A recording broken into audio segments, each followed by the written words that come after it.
पनवेल महानगरपालिका क्षेत्रातील प्रभाग क्रमांक 2 मधील उमेदवारांची जोरदार प्रचार सभा नावडे देवीचा पाडा येथे पार पडली आहे। या सभेत शेतकरी कामगार पक्षाचे सरचिटणीस आमदार जयंत पाटील आणि माजी आमदार बाळाराम पाटील यांची उपस्थिती विशेष ठरली आहे। विरोधकांवर आज जयंत पाटील यांची प्रचाराची तोफ जोरदार धडाडली आहे।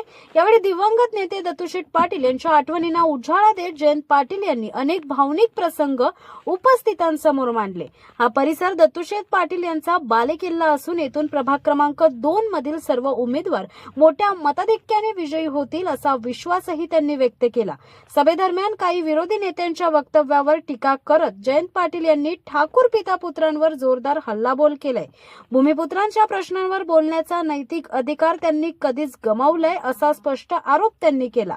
तसेच बाळामामा म्हात्रे यांच्या कार्याचा उल्लेख करत जयंत पाटील म्हणाले, बाळामामा जरी दुसऱ्या जिल्ह्यातले असले तरी ते आगरी समाजाचे असून भूमिपुत्रांसाठी सातत्याने आवाज उठवत आहेत, याचा आम्हाला सार्थ अभिमान आहे।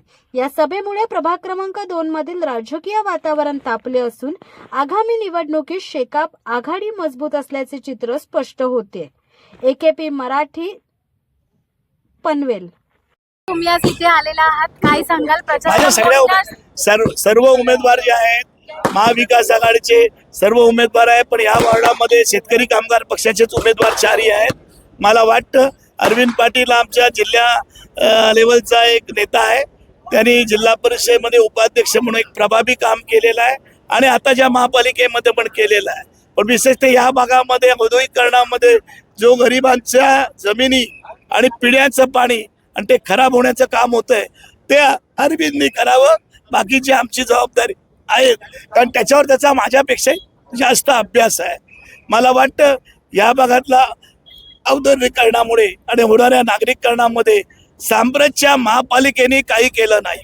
सांब्रतच्या महापालिकेमध्ये ज्या पद्धतीचा निधी या ठिकाणी वापरायला पाहिजे तो वापरला गेलेला नाही, त्याच्या विरुद्ध आम्ही लोकांना संघटित करतोय आणि त्याच्या विरोधात जनतेने मतदान द्यावे अशी आमची अपेक्षा आहे। आज आपण शेठ नाही मी बाबा तुम्हाला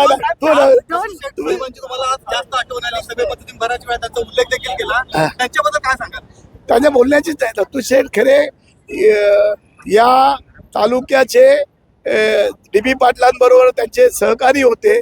DB पाटील विधिमंडळातलं काम बघायचे, विधिमंडळामध्ये शेतकऱ्यांची बाजू मांडायचे, परंतु या ठिकाणी दत्तू शेट्टी या तालुक्यामध्ये सभापती म्हणून जे काम केलंय, प्रभाकर पाटलांनी सभापती म्हणून अध्यक्ष म्हणून जे काम केलंय त्याच्यामध्ये एक वेगळं वजन, आणि दत्तू शेठ बोलले की कुठल्या अधिकाऱ्याची बोलायची हिंमत नव्हती, ही परंपरा ती ठेवण्याचा आम्ही प्रयत्न करतोय।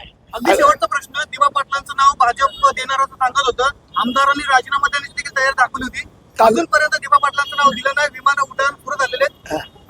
बाकीचे आपले जे ग्रामस्थ आहेत, भूमिपुत्र आहेत, हे नाराज आहेत, त्यांना काय सांगाल?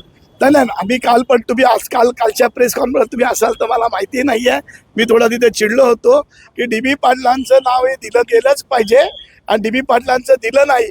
मी बाळू मामांना या ठिकाणी सगळ्यात जास्त धन्यवाद देतो।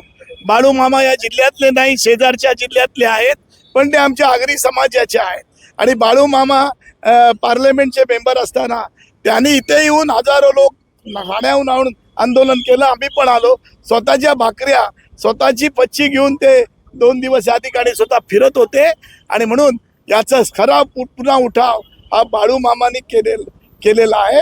म्हणून माझ्यापेक्षा आम्ही जेलमध्ये गेलो, सगळ्या आंदोलनामध्ये सगळं गेलो, पण याच्यामध्ये खरा जो अर्थ आहे, ज्यांना बोलण्याचा नैतिक आणि विमानतळाच्या बाबतीत बोलण्याचा अधिकार ठाकूर पिता पुत्रांना नाही, त्यांनी या ठिकाणी आपली विश्वासार्हता घालवलेली आहे आणि म्हणून DB पाटलांचं नाव होईपर्यंत याच्यावर निवडणुकीचा काळ असल्यामुळे आम्ही थांबलोय। त्याच्यानंतर आम्ही व्यापक मिटिंग घेऊन त्याच्यावर काय भूमिका घ्यायची हे ठरवणार आहोत। प्रचार असो, सभा असो, नागरिकांची मोठी हा आमचा आत्मा आहे, हा आमचा आत्मा आहे। नावडा म्हणजे आमचा आत्मा आहे। इथे काय विजयाचं आणि ते काय सांगण्याची गरज नाही लोकांना, आणि याच्यामध्ये जे आले तर मला वाटतं कमी अजून लोक यायला पाहिजे, पण वेळ आमच्या बरोबर झाला नाहीये आणि म्हणून या ठिकाणी मी आनंदी आहे आणि मी थोडा 5च मिनिटं बोलणार होतो, पण लोकांचा प्रतिसाद पण मी एवढा वेळ बोललो।